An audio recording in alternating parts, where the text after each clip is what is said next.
eu comecei a terapia agora há pouco, né? Fiz 2 sessões, primeira vez na minha vida. E o meu psicólogo estava falando que de um ano para cá, nunca tantas pessoas procuraram ele por burnout. É uma coisa que a gente ainda vai ter que pesquisar, porque assim, já era alto. Sim, O tá nível muito mais alto. em 2018, em 2019, não precisa nada. Em 2018, a Organização Mundial de Saúde decretou um ano de combate ao suicídio. Sim. Entendeu? Em 2018. E naquele momento, isso são dados da Organização Mundial de Saúde, você tinha um suicídio a cada 40 segundos no mundo, antes da pandemia. Depois da pandemia... Se agravou muito. Com certeza, porque deu os dados. Sim. Porque tem uma outra coisa também, o suicídio não é divulgado. Porque não pode, né? E que eu acho que é errado. Sabe por quê? Eu não sou contra, eu acho que a forma como divulgam é errado. Porque só divulgam suicídio, por exemplo, todo dia tem suicídio, mas só divulgam quando tem alguém conhecido, aí as pessoas formam aquilo como se fosse assim, fulano não aguentou o mundo cruel e suicidou. Faz aquilo quase uma coisa romântica. Isso é ruim. Sim. Romantizar o ato de suicídio, porque o suicídio é a coisa mais antinatural para o cérebro. Tá? O cérebro faz tudo para sobreviver, o suicídio é o oposto. Sim. Né? Então, eu sou contra, eu acho que a imprensa ela tem que arrumar um jeito da gente falar, porque assim, é uma epidemia, tá? É uma pandemia silenciosa. Ignorar não vai ajudar. Não, mas falar do jeito que tem que falar. Sim. Do tipo, 90% dos suicídios são evitáveis. Sim. São evitáveis. Sim. Porque são consequências de depressão não tratada, de bipolaridade, o maior índice de suicídio é entre bipolar. Sim. Porque o bipolar, ele vai de uma euforia, quando ele cai na depressão, ele cai num fundo que ele não tão sabe lidar. forte que ele pode realmente Me falaram isso uma vez, que a pessoa que ela tá acostumada com a nuance, é mais difícil ela cair e não conseguir levantar. Exatamente. A pessoa que não tá acostumada com a nuance, que tá sempre bem, a hora que cai é mais difícil de... É que nem coração, né? Por exemplo, entre 30 e 40 anos, você ter um infarto agudo é muito mais mortal. Sim. Por quê? Porque depois de 40 anos você começa a fazer a tal da circulação colateral. Que o coração já vai ficando mais rígido, o próprio organismo vai criando novas circulações, como vai criando as veiazinhas da gente. Sim. Então, o que acontece? Quando tem um infarto mais velho, já tem circulação colateral sustentando.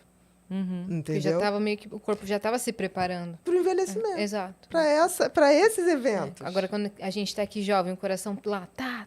No máximo, se né? tem um infarto, ele geralmente é fatal. Sim, eu vi no Twitter alguém escrevendo, chegaram aqui no hospital, chegou uma jovem de 23 anos, caminhando lento, com uma dor no peito, não estava se sentindo bem, infartou, faleceu. E outra coisa que a gente tem hoje, Yasmin, que me preocupa muito, a gente está tendo um boom de câncer de fígado e de infarto em jovens. Álcool. Por conta, não só álcool anabolizante. Nunca se usou tanto anabolizante. E mulheres, né? Nós somos mais... Você, por exemplo, a nossa constituição física tem muito mais tecido de gordura do que os homens. Porque os homens têm mais testosterona e a gente tem mais estrogênio. Ok? O que acontece? Você hoje vê mulheres com 0 gordura. Aquilo não existe sem bomba. Como também os homens, depois de uma certa idade, aquilo não existe sem bomba. E não é bom para o corpo não ter gordura nenhuma? Não pode, porque a gente precisa de gordura para fazer hormônio. Sim. Por exemplo, uma menina anoréxica, o que acontece com a menina anoréxica? Deixa de menstruar. Sim. Porque ela deixa de ter hormônio. Então, o que acontece hoje? Hoje há uma epidemia de uso de hormônios que você vê, você sabe, eu pelo menos sei direitinho quem toma, repõe, ou quem usa como essa coisa de aumentar a força física, aumentar a oxigenação. Aquilo ali, hoje, é responsável pelo maior índice de infartos agudos em jovens e câncer de fígado. Meu Deus. Então, hoje você está pegando um cara de 42 anos, porque leva mais ou menos 10 anos, se você usa muita bomba, para você ter um câncer de fígado.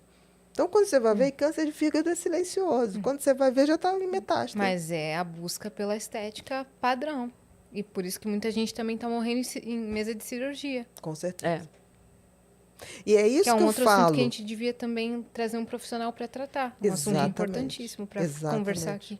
Sabe por quê? É assim, e o pior é que você vê o seguinte, que é esse padrão que vende.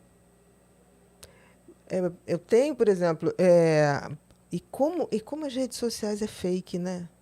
Se fake fosse processo, eu nem sei como é que ia ser. Porque a quantidade de pessoas que hoje estão ali, eu digo que 90% da rede social é fake.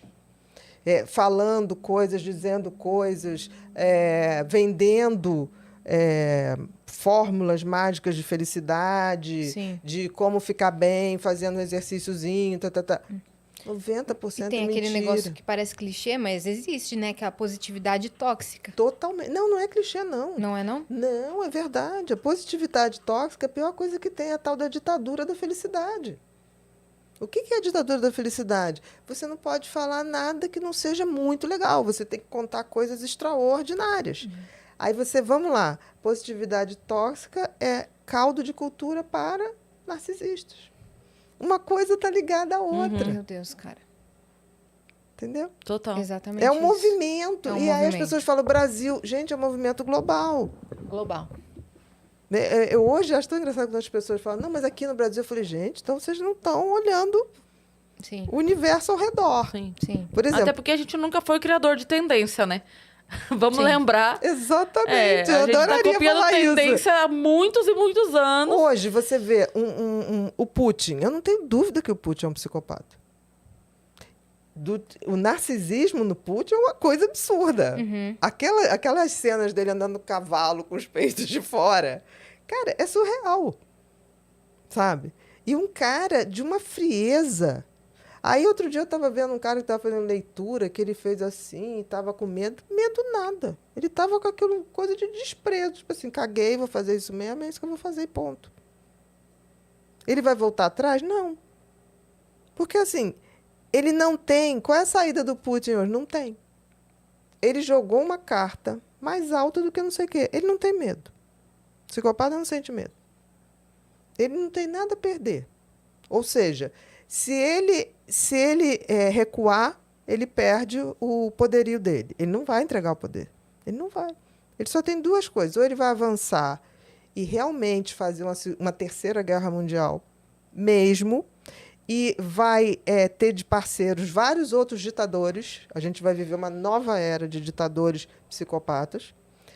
Ou então ele se mata para entrar para a história. Se ele estiver todo cercado, como fez Hitler. Sim. Você acha que Hitler morreu porque estava com medo? Não. Porque morrer para psicopata não tem esse peso que tem para gente. Eles já são deuses. Eles não vão encontrar com Deus, eles já vivem com ele. Né? Então, assim, ele morreu para não se entregar, para não dar o gosto para o outro. Para entrar para a história mesmo. Para entrar para a história. Nossa. Que loucura. Nossa. E tanto que o Hitler deixou tudo organizado, né? Tipo, chegou para os funcionários, olha, vocês vão, mas antes de ir, vocês me botem fogo. E ele se deixou botar fogo. E era uma ordem que tinha que ser cumprida. Vocês vão fugir agora, mas vocês vão me botar fogo aqui.